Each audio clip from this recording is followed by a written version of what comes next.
Squad Busters honest review. So this video, I know a lot of people have been asking me to make my honest review of Squad Busters so far, so here it is. I'm gonna be going over the things that I like as well as things that I think can improve inside of Squad Busters. So the first thing that I do like is that there is a ton of game modes. I think that there is a plethora of things to do inside of Squad Busters as you do rank up. The only thing that I would say that I don't like so much about this is for new players, it does take them a very long time to get all the way up because of the ability, or should I say the inability, to get chest tickets. I think chest tickets are good to play. I think it's good, but I don't think it should be directly related to progress inside of Squad Busters. The more characters you have, the more characters you evolve, the faster you go on to the squad journey.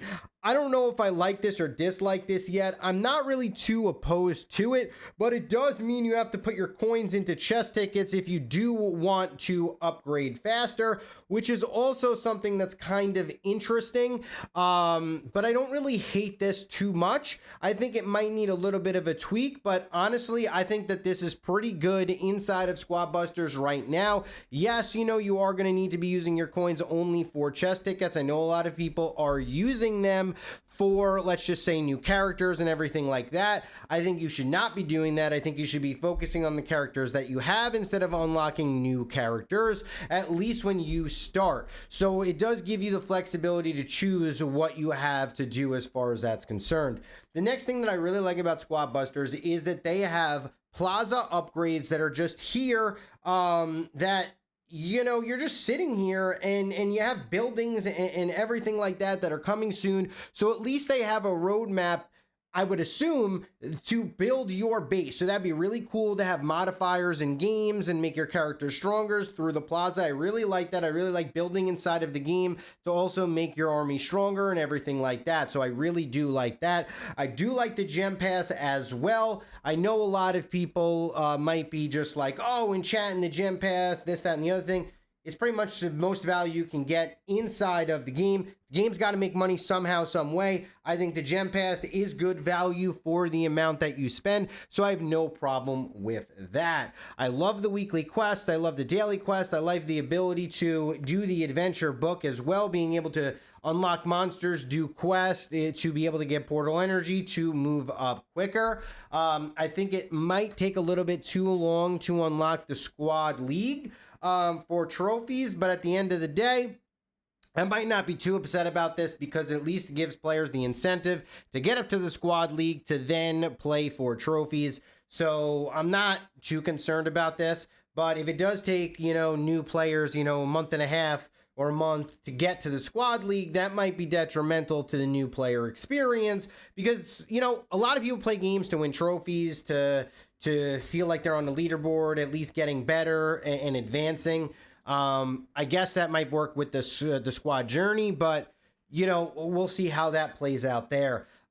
Things that I don't like as well is the amount of gold and fragments or shards or whatever you want to call them for the squad units inside the daily chest that spawns. You get like 2 of each like unit. I think I got the other day, I think I got like 2 Shellys and 2 Nitas or something like that. I don't know, maybe even 2 Colts. It was something so insignificant that it really didn't do anything for me. I think I would rather have much more gold so that I would be able to have the flexibility to either spend that on chests or whether I would be able to spend that on characters inside of the shop. The shop I do like. I have no problem with the shop. I have no problem with the prices of the shop. However, mega units, that's something I have a problem with. I just don't like how they are built to where if you run out of them, you have 0.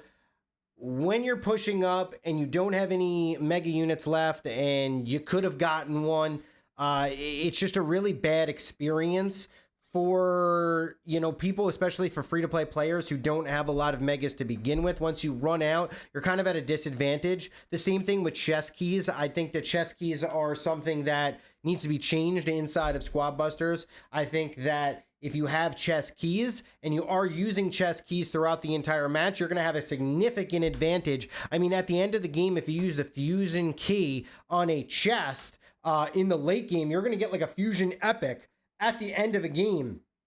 That's massive, especially if you have a huge army already. You're going to add a fusion epic to that. And if you want to reroll as well, there's so many things that you could do at the end of the game with the fusion key. That's just massive. And then you get, regular keys to start out the game, and you get that big fusion at the end to really give you that extra advantage. And even with the mega, I don't like how it gives you an advantage inside of the game as far as gameplay is concerned. I would much rather have it be an advantage outside of the game, to where it's either a progression advantage or something like that.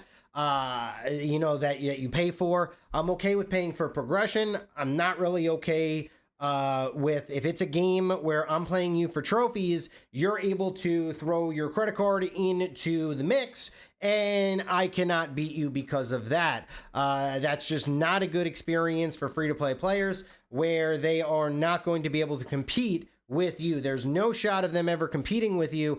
It doesn't matter to me, people saying, oh, if you have a huge, gun, you can't use it. Well, guess what? Unfortunately, in this game, where you're going to have a skill level that's kind of even, and then whoever has the mega unit or whoever has the fusion key at the end is going to just win or have an advantage. Even if it's a 10% advantage, over time, that's going to stack up. Over 10 games, that's 100% advantage. There you go. Math right there. I just don't like that at all. Other things that I do like, I think I went over the adventure book already. I do love the adventure book. I love being able to go through those quests and the monsters and the battle mods and the spells, being able to pick them up. What I don't like is how hard it is to get spells unlocked from the wizard in the plaza. I think it's a wizard or a hunter or whatever that is in the plaza that shows up and gives you spells that you have to do a quest to do. I think those could be reduced by like at least 25%, maybe 50% of how hard that is to do. That's just my opinion on that. I love the party up mode feature. I don't like the fact that, you lose your win streaks and everything like that. I would like it to also be able to be a custom game mode where you are able to choose modifiers and everything like that. I think that might be coming in the future, though. I'm not sure. I have no idea, but I would assume that would be one thing that they do. I would also like these custom game modes to where if you do have people in them, or if you have at least 10 people in them, which is a full lobby, that you could play unranked. So, you can just play against your friends without risking your low win streak and everything like that. Maybe I understand why they probably didn't want to start to do this, because then how would it be giving adventure book and monsters? Wouldn't you just do that and you would just get to a party and you would just farm it all up? I understand their concerns there, but I do think that that needs to change somehow, some way. Other than that, I really don't have much more about the game that I dislike. I really do enjoy playing it. I think the game modes are a little bit different and a little bit spicy additions to it. And as you get higher up and as your characters change, that would be pretty cool. I think there's one last thing that I want to touch upon, and that's the squad that you have that rotates, that you're able to play with all of your characters. I would like to be able to choose my squad. I understand that they pretty much just have a standard squad for everybody, so everybody pretty much has the same pool to choose from. So I'm not 100% sure if this is great or if it needs to be changed. But as of right now, I'm not too concerned about this. I am okay with it. Win streaks as well. Being able to pay for a win streak to continue it, honestly, I don't really have a problem with this because it really doesn't affect free-to-play players at all. It's really just a progression thing. I mean, it looks cool. However, I do think that if you do lose top 5, it should reset down to 1. But you keep as if you had the streak still. So you keep the bonus chests going. That's kind of just what I think needs to happen with that. Because, me having, 60, 100, 200, 300 win streak, that's just not accurate, and it doesn't show any skill. It just shows how much I paid for it, because nobody's going to have a 150 win streak without, getting busted once or having somebody chase you around, like then your win streak's gone and there's nothing you could do about it. So I do think that that needs to change. But that pretty much just covers everything about Squad Busters that I, like, dislike. Let me know in the comments below what you guys think about Squad Busters, what you think needs to be changed. Be constructive about it in your comments, or what you love about Squad Busters. But thank you guys so much for watching this video, and I will see you guys for my next video. Thank you guys, and have a good one.